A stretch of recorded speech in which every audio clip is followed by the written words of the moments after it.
Mexico City's Central de Abastos, one of the world's largest wholesale markets, supplying a megacity of more than 22 million people.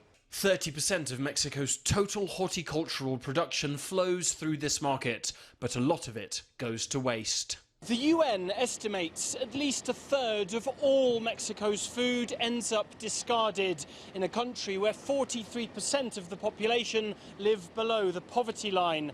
Here in Mexico City's wholesale market, which draws hundreds of thousands of people a day, local activists estimate 500 tons of imperfect yet perfectly edible food go to waste every day.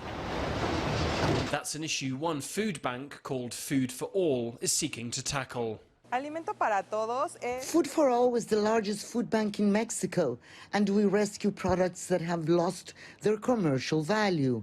Mexico discards more than 20 million tons of food annually, which is a serious problem in a country where 26 million people live with food insecurity.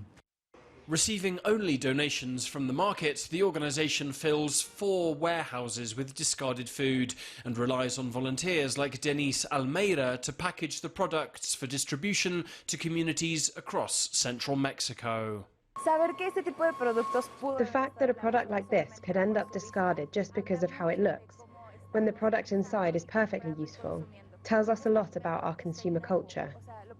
This can of beans represents an entire supply chain of farming, preparation, packing and transportation. So our intervention now means it will end up on someone's table rather than in the trash. For Teresa Guzman's Live for a Reason non-profit foundation, here loading their truck to feed her marginalised community, the expression waste not, want not got lost in translation. México es uno de los países que más desperdicia, pero también es uno de los países que más hambre tiene. Mexico is one of the most wasteful countries when it comes to food, but also one of the countries with the worst hunger issues. But if everyone does their part to be less wasteful, the future can be better. As Teresa fills her truck from a warehouse packed with discarded food, the products with no market value may now be a lifeline for those with the least. Alistair Baverstock, CGTN, Mexico City.